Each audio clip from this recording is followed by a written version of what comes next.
Olá, este é o Momento Político para o Luque Alto Tietê e o AT Urgente, edição especial, retrospectiva 2023.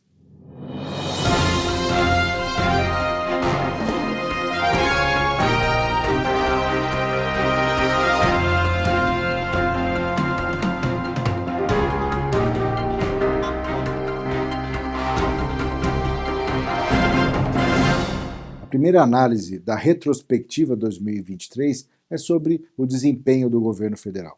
Primeiro a gente precisa lembrar que o governo praticamente começou no 8 de janeiro, ao enfrentar a tentativa de golpe de Estado que nós tivemos naquela manhã de domingo. Um momento marcante, muito difícil, mas que o governo conseguiu reverter e saiu fortalecido do episódio. Conseguiu unificar em torno de si o Poder Judiciário, todos os governadores de Estado, e começou a partir dali uma mudança de comportamento, uma mudança com relação a toda a eleição que passou e a perspectiva durante o ano de 2023. A gente precisa olhar também sobre o governo federal a questão da economia, que talvez tenha sido a maior vitória do governo federal nesse ano, tanto pela aprovação da reforma tributária, que é a primeira reforma tributária que o Brasil tem aprovada no regime democrático.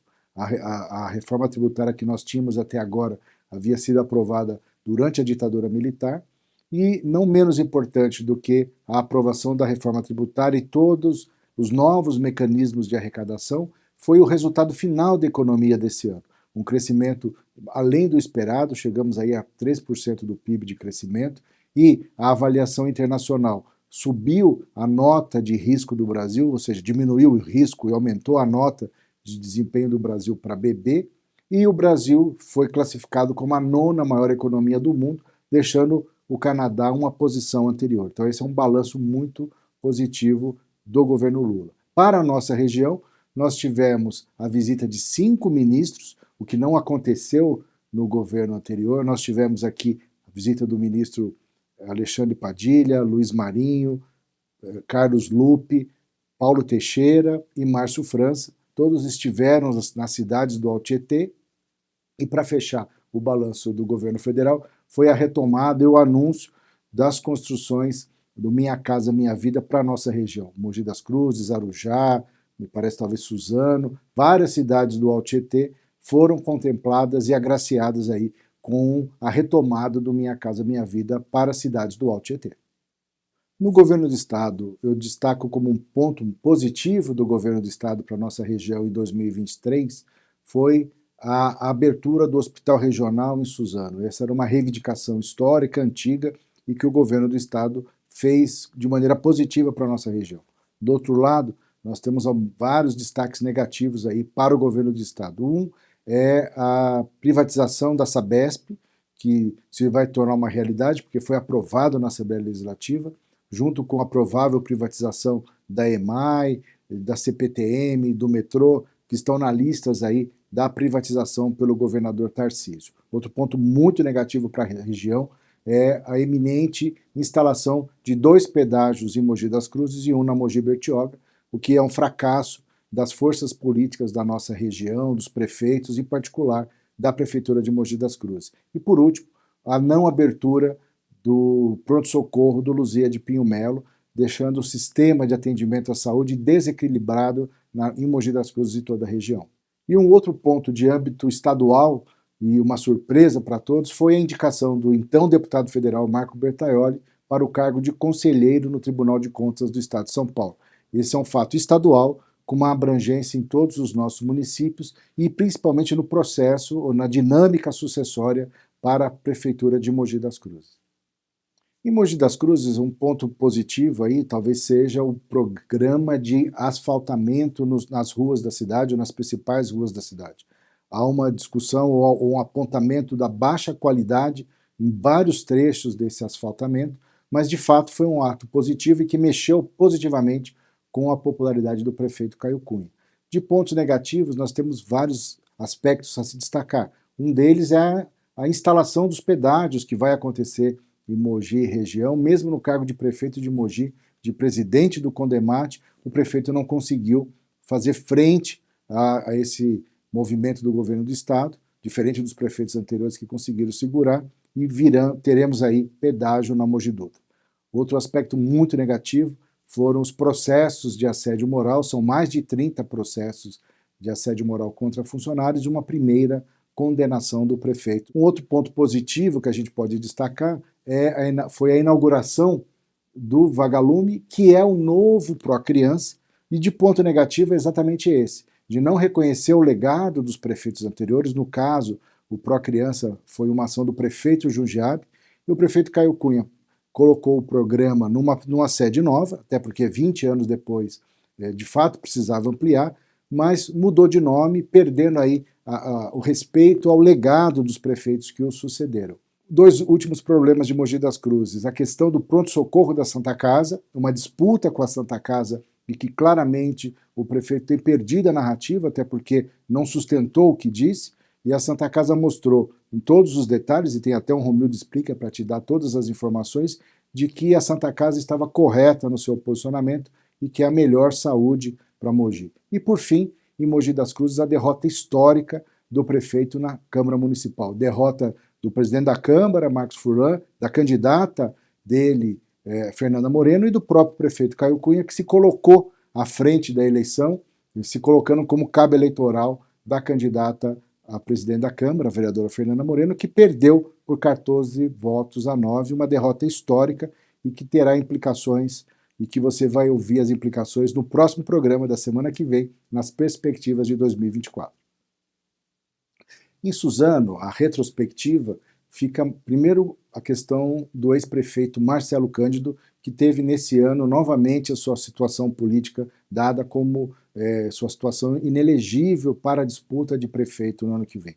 O Marcelo Cândido é um ator político fundamental na eleição do ano que vem, e essa situação dele mexe muito com a equação política de Suzano. Outro ponto fundamental de retrospectiva foi a vitória do Anderson Ventura, que ganhou a eleição do diretório do PT, tendo hegemonia sobre o diretório municipal, e o grupo que era próximo ao Marcelo Cândido não teve força nem para disputar a eleição contra o grupo do Anderson Ventura. E por fim, dois aspectos fundamentais de Suzano. Um é o lançamento da pré-candidatura do Valmir Pinto, atual vice-prefeito, como candidato a prefeito pelo Partido Verde, apoiado pela Federação Brasil da Esperança, e não menos importante, a força do prefeito Rodrigo Achiuchi, que definiu seu pré-candidato a prefeito, que é o secretário de Saúde, o Pedro Isch. Então nós teremos Suzano, o prefeito Rodrigo Achiuchi com seu candidato Pedro Isch, o Valmir Pinto trabalhando para ter o legado do governo Rodrigo Achiuchi e Marcelo Cândido, e ainda indefinida a situação do ex-prefeito Marcelo Cândido, se conseguirá ser candidato e, se não for, quem ele irá apoiar para prefeito em Suzano em 2024.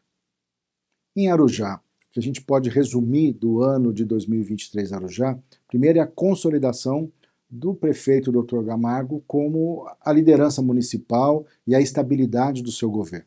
Um segundo ponto importantíssimo foi o apoio do deputado Alencar Santana do PT ao governo Camargo, ao abrir portas no governo federal e sinalizar com um apoio que ainda não se sabe se direto ao prefeito Camargo ou indireto, mas de qualquer forma muito próximo. E o terceiro aspecto de Arujá é o enfraquecimento do PL, que não parece ter um fôlego aí para uma disputa direta contra o prefeito Camargo. Em Ferraz de Vasconcelos, nós temos um fato político que foi o apoio do deputado Alencar Santana ao governo Priscila Gambale, indicando inclusive o secretário de Meio Ambiente da administração. Um outro ponto importante nesse ano foi a aproximação do grupo representado pelo ex-prefeito Jorge Abissanra com o Dr. Raful. Então há uma aproximação entre os dois durante esse ano.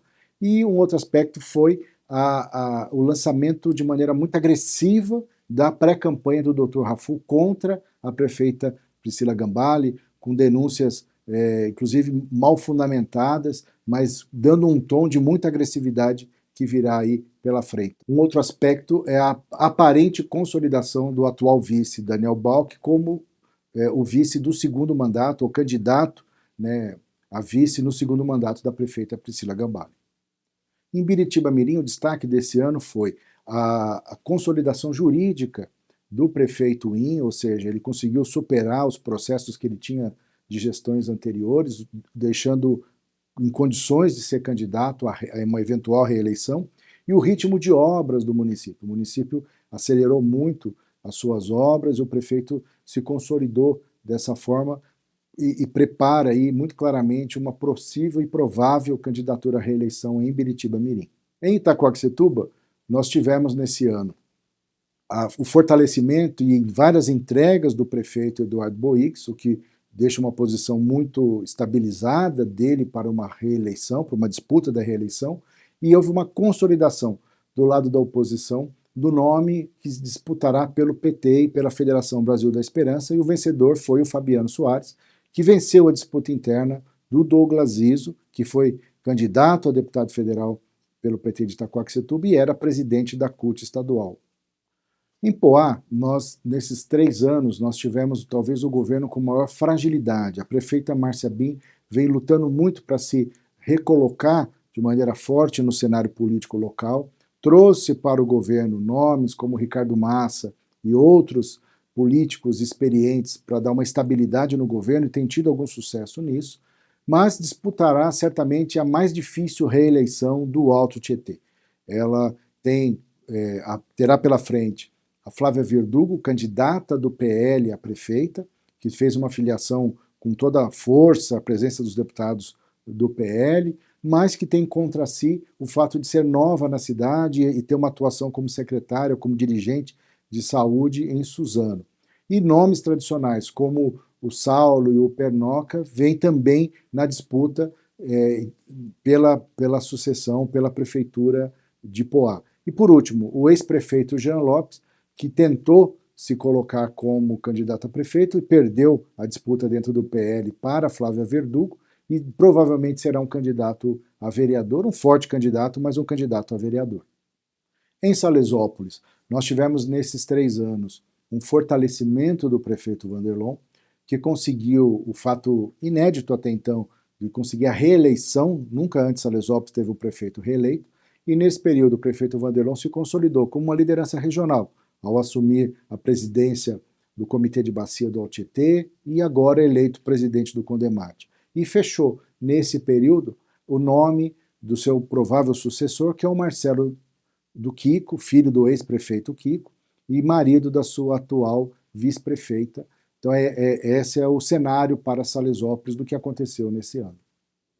Em Santa Isabel, nessa retrospectiva, nós podemos falar de um governo que vem lutando para se consolidar. A política de Santa Isabel é uma política muito difícil, muito disputada, e fica um grande mérito para o prefeito Carlos Chinchilla, de ter sido a primeira cidade do Alto Tietê a conseguir instituir o transporte público gratuito. Essa é uma marca do governo Chinchilla, que certamente será fundamental no seu projeto de reeleição no ano que vem. Esse foi, no momento político, especial para o Look ao Tietê e o AT Urgente, especial retrospectiva 2023. Quero aproveitar esse momento para agradecer a você pela audiência, por nos acompanhar e aumentar tanto os nossos números de visualizações e de curtidas no momento político, e agradecer a toda a equipe que fez com que esse programa pudesse acontecer. Ao Marcelo, daqui da equipe técnica, a Márcia, o Henrique, pelo Look ao Tietê, e o Miguel no AT Urgente.